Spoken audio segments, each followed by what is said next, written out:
Good morning. Good morning.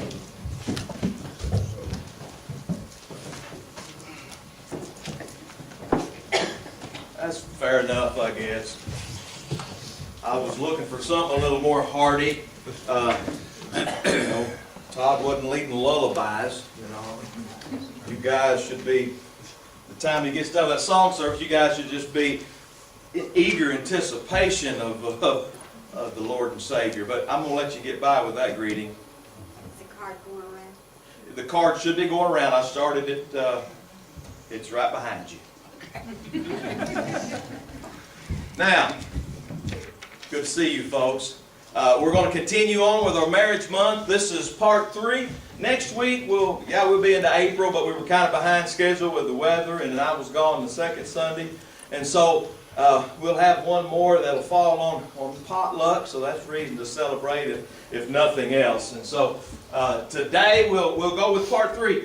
What I want to show you today, before we start out, I want to lay a little groundwork here and think about this whole process. And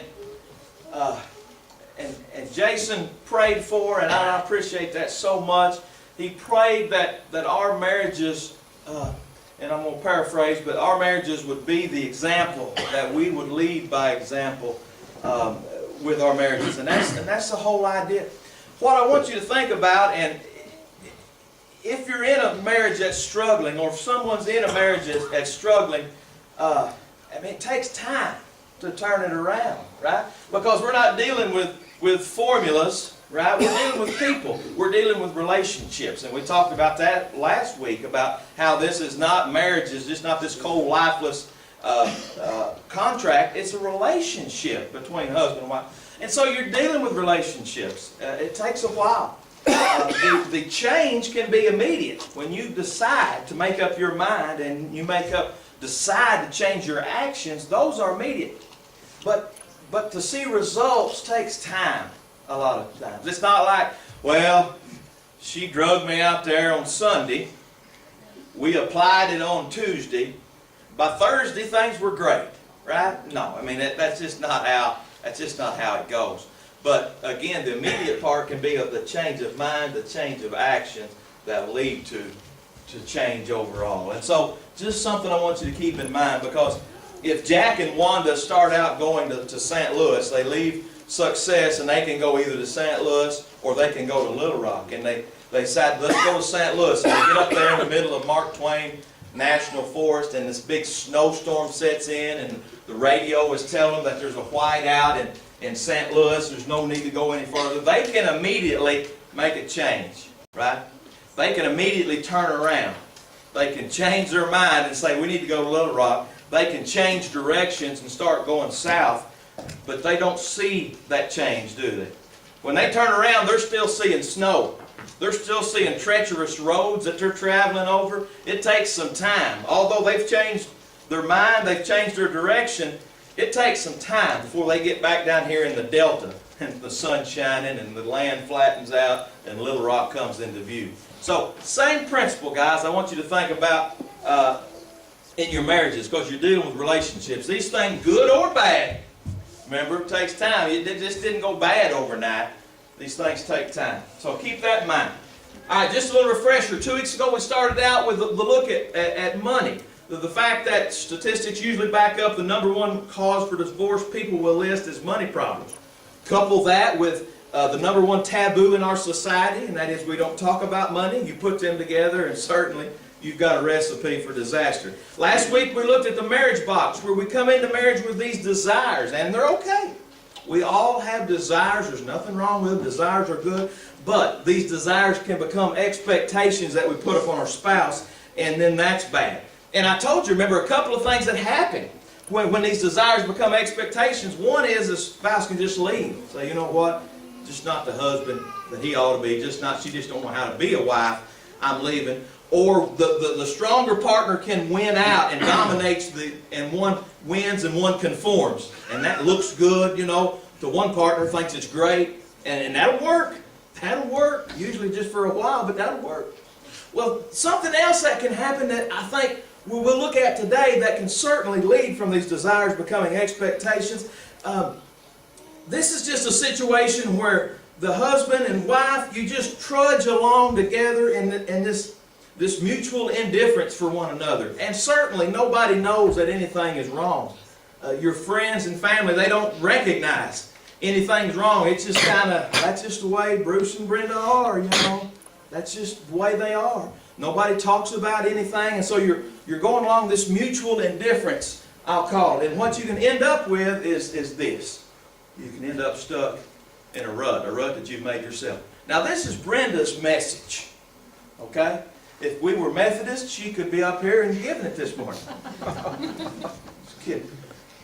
This is Brenda's message. This is what I have heard her tell over the years to couples. This message about the rut. And I'm going to try to relay that to you the best that I can from the things that I have heard. And again, these are some of the things that I hear her tell others that she has learned from our past mistakes and our past experiences. And I'm going to try to convey these to you this morning. Who remembers these? Is anybody old enough to remember these good old days? Huh? How when roads were really good? Yeah, and cutting them big ruts down the... Y'all remember, I've heard talk about this kind of stuff. I'm glad things have changed, ain't you? I'm glad things have changed. Technology has advanced. We got vehicles now that just make bigger ruts. Okay? Some things have changed. Some things never change, guys. The fact that there's ruts never change.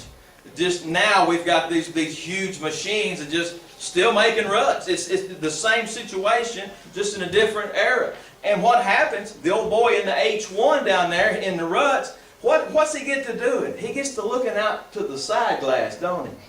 And he says, look how green the grass is over there in the woods. Look how green it looks on both sides of me. Boy, if I could just be out of these ruts and out there in that green lush, I would have it made. That's kind of the way he thinks. The problem with that is he fails to remember that when he started traveling that road, it looked just like the grass on both sides. He has wore that out himself. So some things change, some things remain true, guys, and ruts is one of them. They can be caused from a whole lot of different things, trudging along in life. Maybe it is financial problems. Maybe it is these expectations, desires that have become expectations we talked about a week ago. Maybe it's you've got lazy. Marriage is work, right? Marriage is hard work, and you've quit working. You've got lazy. You take your spouse, you take him or her for granted now. Maybe you didn't guard your heart like you should have. Maybe you stopped seeing the best in her, or maybe she started focusing on the worst in you. Maybe you decided it was your job to change her. She needs changing, and I'm just a man to do it. Maybe you decided it was his job to make you happy. Maybe you decided it was your job to fix her. No longer support and encourage, I'm going to fix her. Maybe you just stopped having fun together, guys, and took yourself way too seriously. Maybe you stopped sharing your life with him completely. Maybe you wouldn't forgive her. Guys, you see this list can go on and on and on and on. And the point is that maybe you stopped or maybe you never have submitted to one another as to the Lord because of Jesus Christ. Maybe you never have. Maybe you stopped, maybe you never have. But these things just go on and these ruts get deeper and deeper. And what happens when it rains? Do ruts get worse or better after a storm? They get worse. Right? They get much worse. They get deeper. They get harder to travel through. They get bigger. And rain and storms is just a part of life, guys. It's just a part of marriage, just like it's a part of all life. It's going to rain. Storms are going to come up. Problems are going to happen. So when these storms come up, these problems arise, and you're traveling this same path over and over in this mutual indifference for one another. Just stay out of my way, I'm staying out of yours. And you're wearing these tracks down. These tracks become ruts, and these ruts become deep, and the storms come, and they just get deeper and deeper and deeper. And then you don't act in a God-honoring way, and you don't make God-honoring decisions in your marriage when these problems come up, and things just get worse and worse and deeper and deeper. And nobody knows a thing until one day, guess what happens? You're stuck. Comes that point when you're stuck.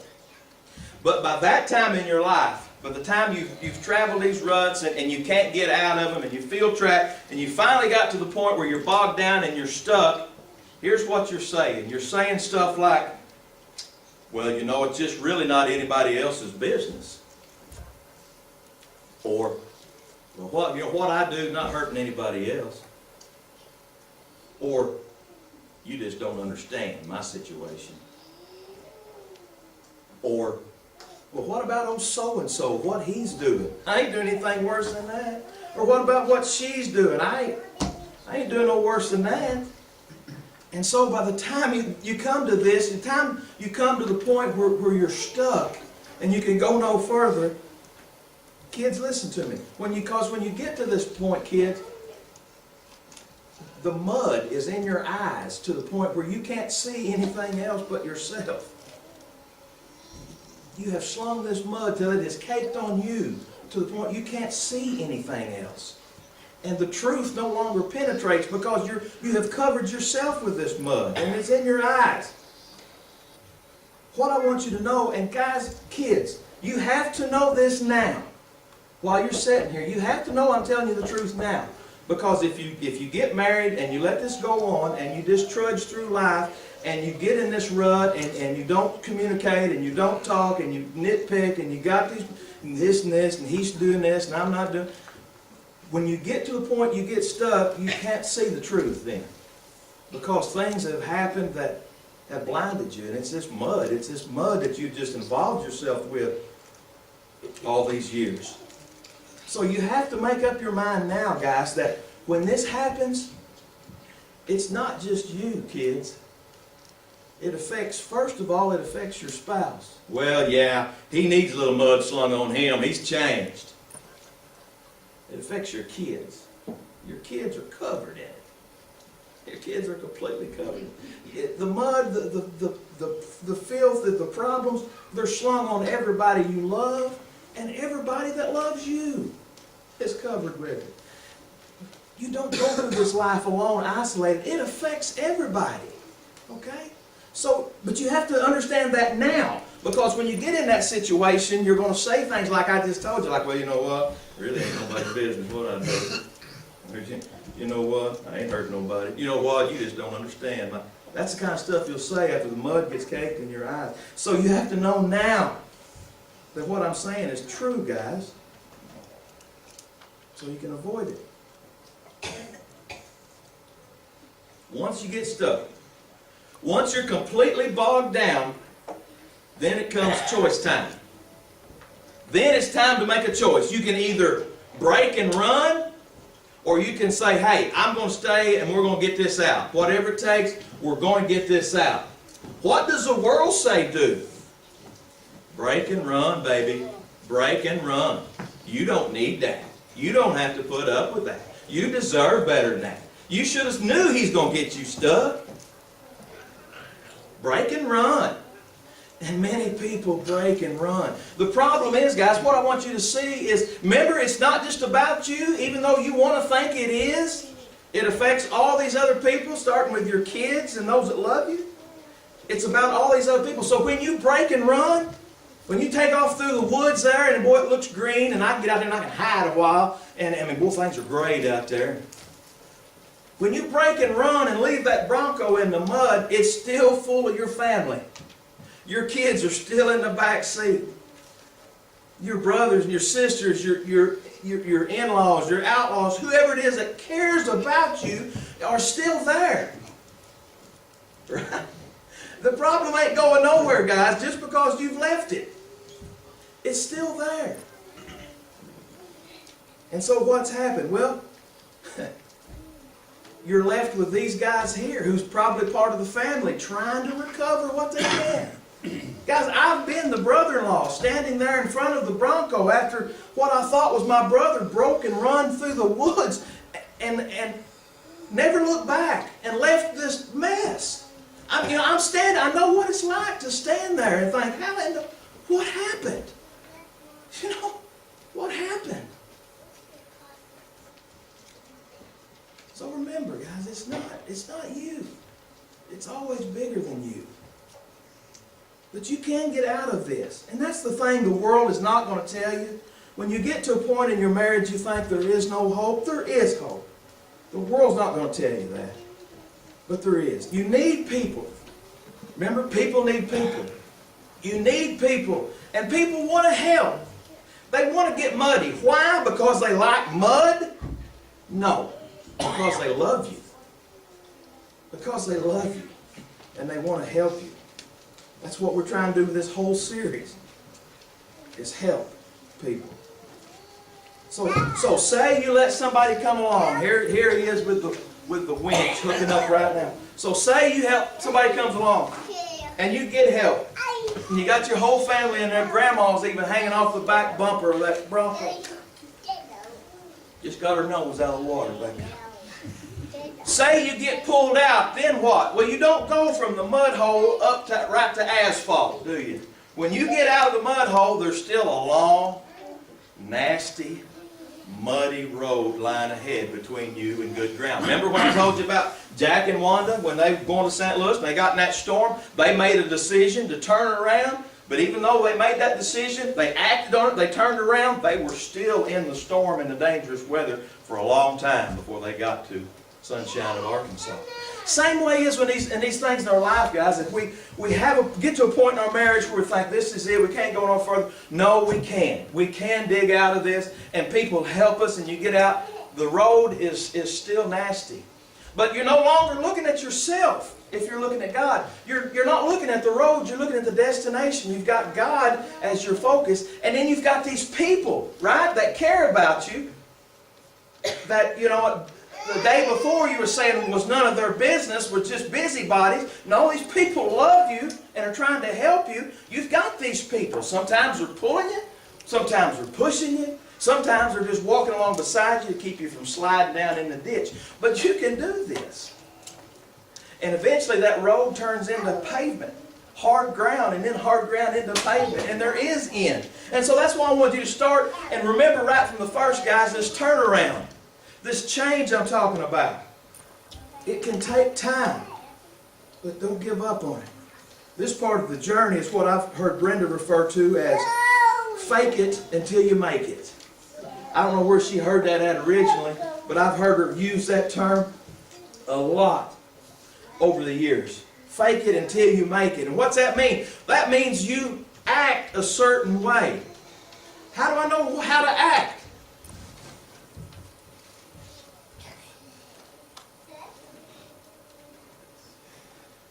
The Bible talks volumes about our actions and the way we act.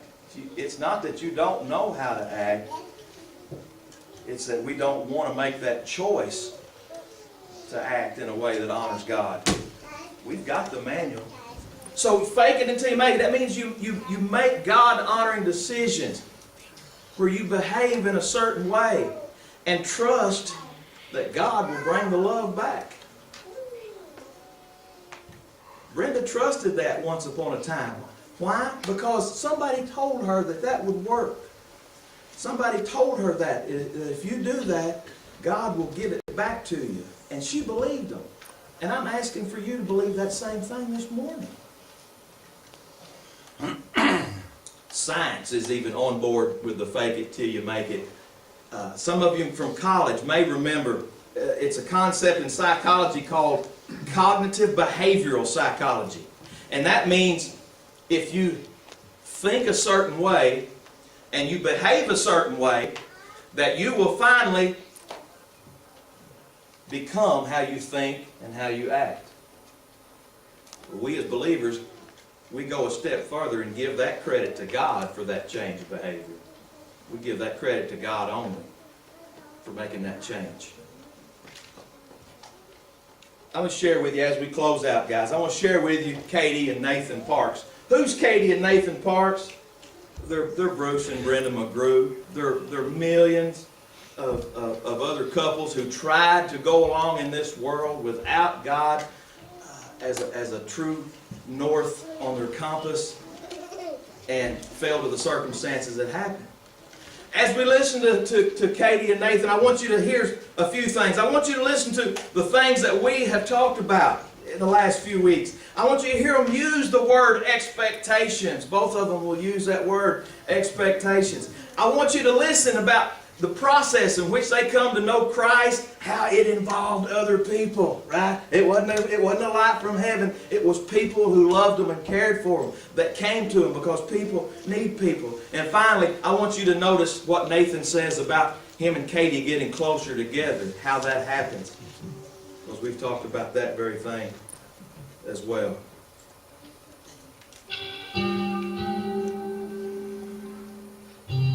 The morning I woke up and had to tell Nathan what I had done.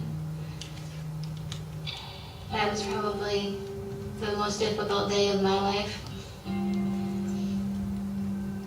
Just to see the hurt in somebody's eyes that you really care about.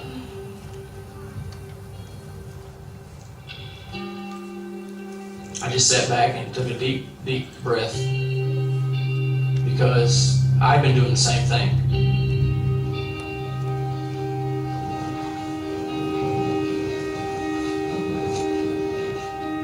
My expectations was that Katie would pretty much cook and clean the house, because that's what I was brought up to believe. I always expected Nathan to be always loving me, and paying attention to me, and helping me, and sharing in responsibilities. I wanted to go to school, and she wanted to go to school also. And in the beginning, I did what I could to, I guess, squish her dream so that mine would prevail. You get so confused and wrapped up in expectations that it's just easy to kind of go astray. We pretty much didn't care how the other person felt. She was going off and hanging out with some of her friends, at the bar or doing whatever, and I was hanging out with my friends, Thursday night, Friday night, and Saturday night. Our house began to be kind of silently angry. I kind of learned to fight quietly. I never wanted it to be over. I always wanted to be married to Nathan. But I guess I just didn't know how to bring it back and to make it what it needed to be. I was lost. I just didn't know how to make it work. We've probably been married about 3.5 years, and I found myself having an affair with a man from work. My part was pretty secretive. She didn't have any clue what I was doing. Mine was just a couple of one-night stands, which were emotionally meaningless to me. Hers, on the other hand, was more emotional than it was anything. We were just driving each other apart into somebody else's arms. God put this incredible conviction on me, and I couldn't continue with it. So I ended it about a week or two after. I ended it. A friend of ours had come to talk to us, to invite us to church. God has been speaking to us, for a couple of weeks before that. It seemed like everywhere I turned, somebody was asking me, are you guys in church? And when we got there, it was almost as if Christ just walked our pew in the aisle and just slapped us both across the face and said, I've brought you here, I've walked you to the front door, what more do you want? I still had not told him what I had done. And about 3 months into going to church, I woke up one morning. She woke up one morning just bawling. And I asked her what was wrong, and she said, I can't tell you, I can't tell you. It was though God told me that in order for me to be able to move on, to be able to grow, and to be able to repair our relationship, that I was going to have to tell him. In the back of my mind, I knew exactly what she had to tell me. I just didn't know who or when or why. it was like he assured me that it was going to be hard, but if I would do this, then he would make our relationship wonderful, beyond even my comprehension. So we sat in my truck, and she spilled her guts and told me everything about it, and told her that Jesus had been telling her that she needs to tell me this. And at that moment, Christ told me, tell your wife what you've been doing, because you two can forgive each other, and I can make your marriage something awesome. She reacted completely different than I thought she would. She just looked at me and said, you know, I forgive you. Without Jesus, I think that we would be divorced right now. We're not moving laterally to each other. We're moving centrally towards God, and that's bringing us close together. And that's something that I love from the bottom of my heart. The kind of miracle that God did for us is more than words could even express. I can look in the mirror and I can be proud of what God has done for us.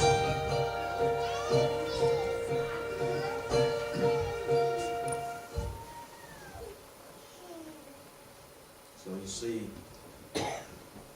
without God and with God. And it plays out just like Brenda and I's life played out. Just like so many others play out without God. Guys, I don't know how to tell you to do this without God, because I don't have a plan for that. I don't have those instructions, and you just make it up as you go along, and you see usually what the results are. But with God, it's different. It's different with God. You have somebody that's greater than yourself. You're not looking at yourself anymore. As he described it, they were moving centrally towards God, which we talked about last week. So that's first. That's first. It is get your life right with God. So kids, do you see how important it is when you have a mate, that mate believes in Christ? Do you see how important that is? I mean, maybe we don't talk about it enough as your teachers as being important. It should be step one. It should be step one. You want to be happy. Who don't want to be happy, right? Everybody wants to be happy. Start out with two believers then. And then change the world together. Yeah, don't start out, I'm going to change him, or I'll change her, or he'll come around, or she'll see the light. No, you find a believer who's sold out to Jesus Christ as much as you are, and then you guys change the world together. That's what you do.